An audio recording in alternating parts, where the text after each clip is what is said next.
Alrighty. Uh, Good morning, Mr. Nieves. Good morning.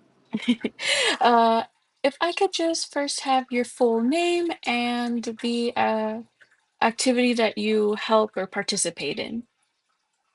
I am Kevin Nieves Pichardo, and I volunteer at Arizona Folklorico Dance Company. Awesome. Alrighty. And to move on to the questions, so my first question for you is, what inspired you to get involved in supporting Folklorico, and how would you describe your role in helping the instructors, students, and families?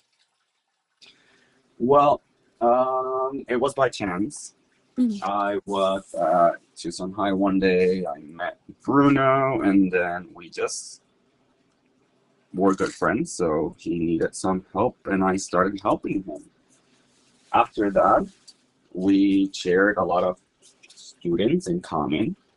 Mhm. So then I got involved with the folklórico at Tucson High with los Tucsonenses. Mhm. And eventually Bruno opened his dance company. And when that happened, he needed help. Mhm. And from then on, I just have been working and working and working with getting everything from costumes to just being emotional support because I don't dance, but I help with everything else. Yeah, that's totally true. Well, I don't go and see my sister practice all the time just because I'm busy, but I know when they come home, her and my mom will always tell me, he's there and he's, there to help out Bruno and stuff, and you're always there. So like I feel like you're a big part of just helping out the kids and Bruno and the parents too, So I'm glad that Yeah, they're able to look at you for that. it's all about maintaining a good relationship with everyone Yeah. because in a dance studio, yes, the dancers are there to dance, Mhm. but the families are there also. So Right. it's very important to maintain that relationship and have them feel comfortable about what they're doing or supporting their kid or knowing that their kid is being supported. Oh, totally.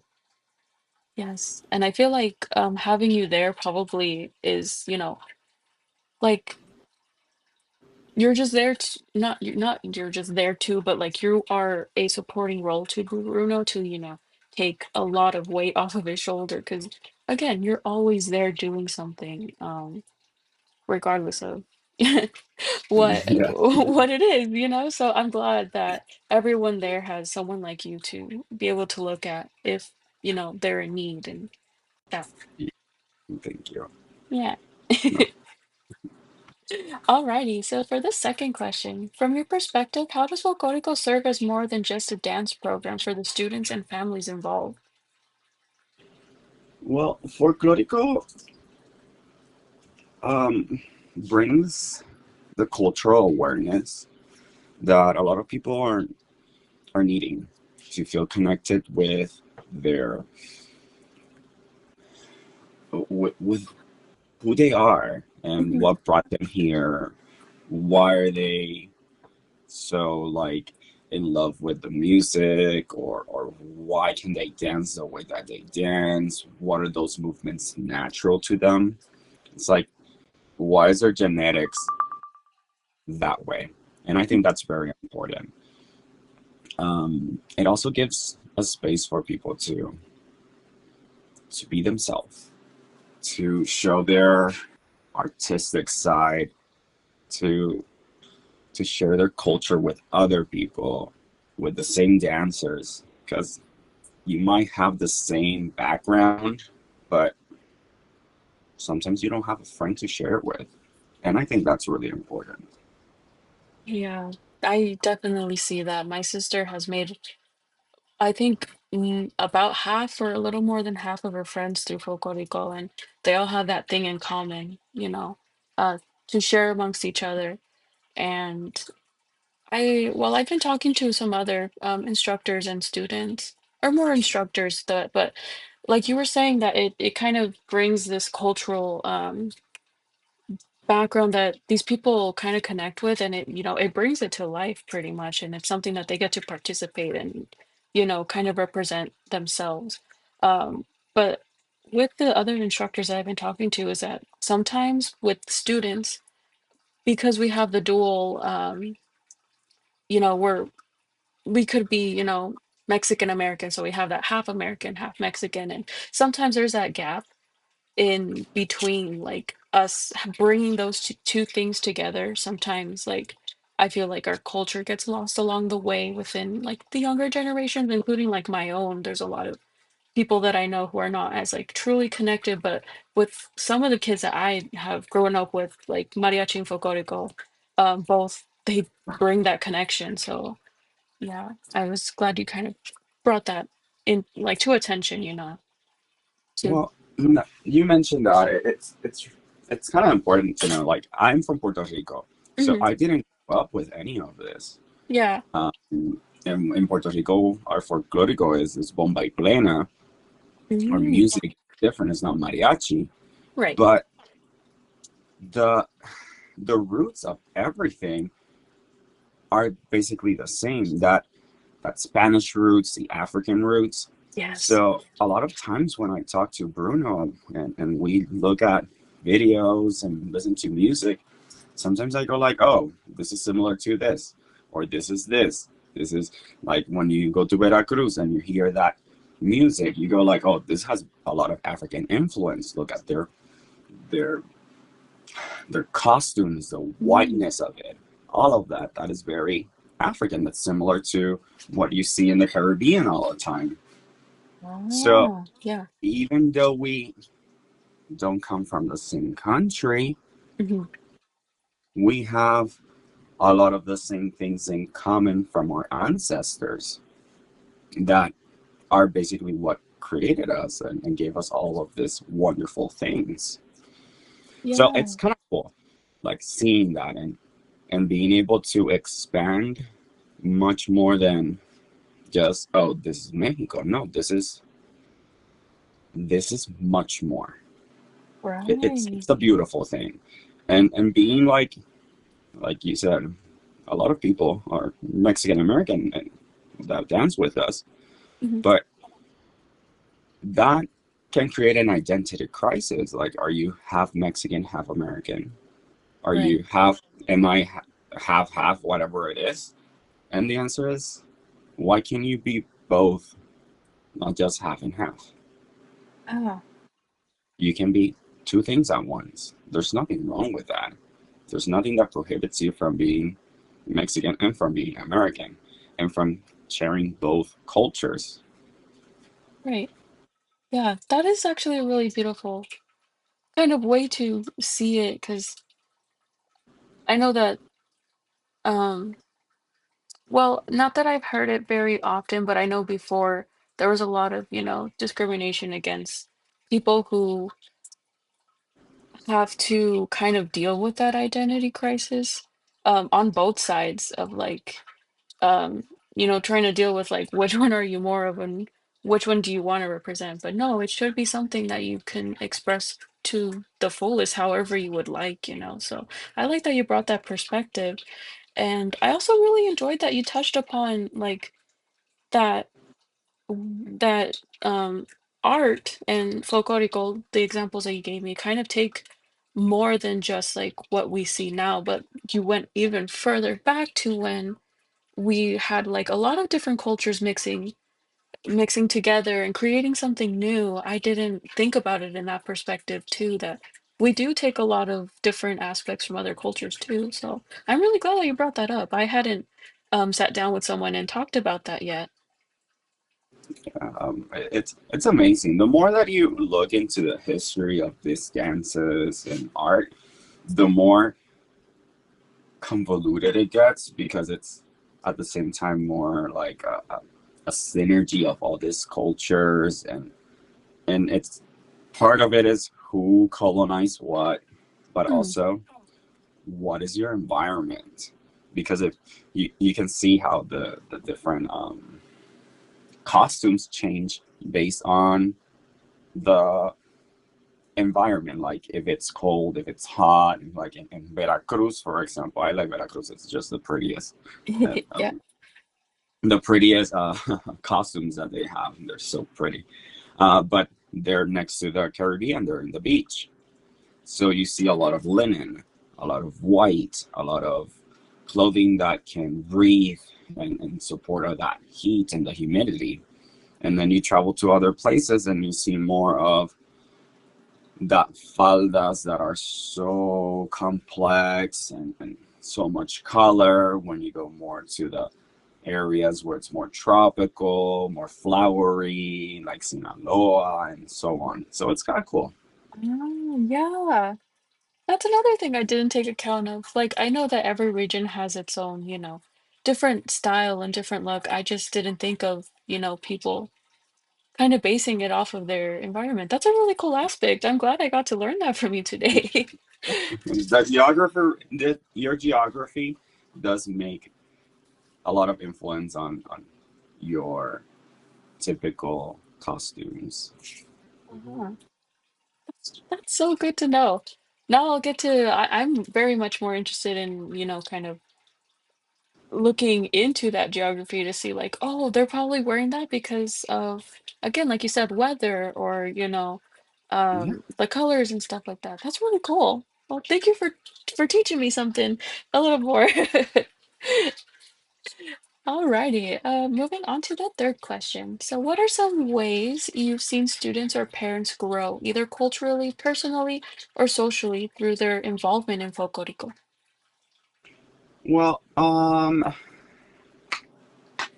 one of the things that I like about what Bruno does is he also teaches the history of what the dance is. Mm-hmm.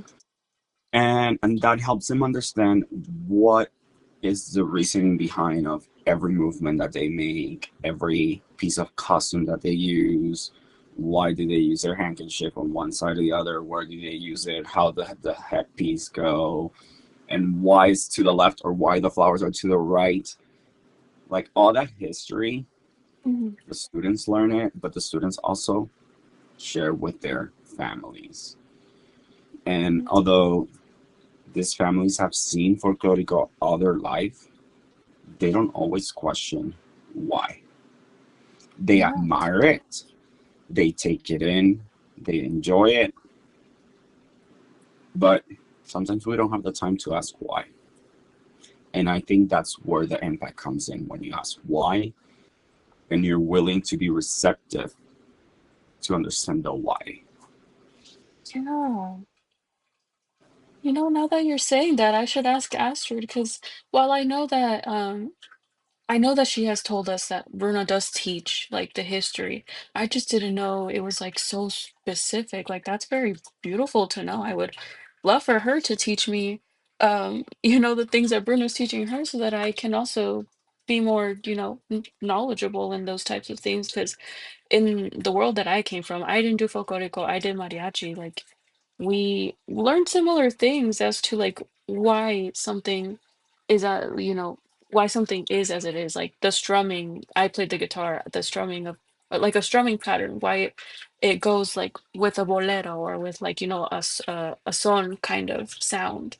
Hmm. So yeah, that's really cool. I'm so glad that that's being passed down to the kids so that they can, like you said, share that with their families. And I would love to be able to ask Astrid and maybe some of her friends sometime, like, so why does this happen? Because, I'm not involved in Yeah. that area. But yeah, that is awesome. It's like for the mariachi is deeply rooted in Jalisco. Hmm. And, and if you hear other songs, other regions in Mexico, you won't hear that much of a mariachi always, Hmm. but you can hear other things. And although people usually um, associate the mariachi with folklorico, not all folklorico is mariachi. Yeah. So it's kind of cool how you hear the different like grupos and the quartets and the ballads and all of this really cool things. Right. Yeah. Yeah. That was a very nice aspect to put. to put in here. I enjoy that perspective. Thank you. Alrighty. Moving on to the fourth question. Can you share a meaningful moment you've experienced while helping prepare for performance or working with the kids and families? Well, every moment is meaningful because every moment leads into one thing or another. Mhm, Um, Let that be running around in a performance because they have to change, and it's like a quick change. So mhm. you see them under stress and you have to be there to go like here, boom. Um, Oh, like while you're putting your dress on, I'm putting your shoes on. Things like that happen all the time. So it's like building a team. It doesn't okay. work one person alone. Right. Um, when a parent goes, it broke, the shoes broke, what do I do? They cannot run and get some shoes. Like it's not feasible. But I always carry, I call it my emergency kit. Like I have glue for everything, or straps for shoes, or tools to open things, to close things, to staple things together, to sew something. That I think it's what makes it like very unique. Being able to help when they are in their extreme need, Yeah. and there's no easy access to a fix. So it's coming up the MacGyver idea of like fixing whatever with whatever you find. Right. And that's something I didn't take into account of. I know like that those things could totally happen. I've seen, um, like before when I was in high school, like we had a show one time and someone had kind of ripped their dress and it was coming down and they went out of the stage for a quick second and then they were able to come back in and someone just like magically it was fixed. So I'm glad that you're able to provide that for the kids, you like you lift a weight off of their shoulder bringing all this around with you. So, I'm glad. It's Oh, go ahead, go ahead. it's fun. It's fun to do that part. Like being able, like most people cannot handle it because it's super stressful. Mhm. But I think I strive on stress, so that Ah. helps. Um, I shouldn't be striving on stress. That's not a good thing. But it's just being also able to maintain yourself calm. Yeah. Like being in a performance, that's nerve wracking. You Mhm. know you're gonna be judged. Period, because that's what people do. They Yeah. judge you. Are they doing it right? Are they not doing it right? Do they sound pretty? Do they look pretty? Like all of those things are important. So also is maintaining them, giving their confidence back and saying, hey, you're doing okay. This is what people are looking. Hearing the audience say something and sharing it with them because they cannot hear the audience. Mhm. So those are, I think that's mainly my role, to be the support. Yeah. Yeah.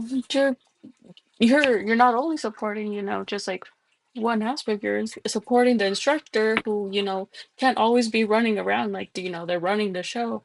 And you're supporting the parents by giving them a relief that their kid is gonna, be okay. And then you're giving the relief to the kids too, and you're gonna be fine. You're gonna look beautiful on stage. You're not gonna have to worry. So I really am glad that that is something that you're able to, just help everyone with. That is like, I would feel way better and comfortable if I had someone like you around, just trying to help us out and trying to make sure that, we're all going to be okay. So I'm glad you're there for that, to help them in that. It feels good. Yeah, I'm glad it does. Alrighty. And for my last question, so why do you think it's important to continue supporting programs like Folklorico in schools and communities today? Well, if we don't support them, there's no way that our culture is gonna go ahead. That our kids are gonna feel comfortable. That our kids are gonna feel like they're respected and they're loved, and it is okay to be themselves. Mm, Folklorico gives them an opportunity to to get out of the routine Mhm. and like separate all their life problems for a second and get involved in something that is so innocent, that's like basically crime free, that it's Yeah, that it I don't know, it's just like something that does not cause harm. yeah, And I think that's the important thing. yes. I mean, I feel like I totally get that. I was having a really interesting conversation with the instructor at Tucson High yesterday, and I was telling him, and I hope that it like everyone, whether you're in mariachi or folklorico, it was like a place that brought me peace, pretty much. Mhm. Yeah, Yeah, because you can create your own world. yeah, exactly. Everyone involved, I hope will bring like that sense of, you're in a safe space. You're at peace for even just a moment or like an hour if you're in class or even at dance class for like an hour and a half or an hour. So yeah, That I do. is essential for being sane in life. Yeah, for Put sure. it that way. To keeping yourself sane. Yeah, yeah. So yeah, I like that perspective. I hope that everyone involved just has that sense when they're in these programs. Hmm. Yeah. Alrighty then. Well, those are all the questions I have for you. Thank you so much for taking some time out of your day to answer those for me. Of course. Thank you. You're welcome.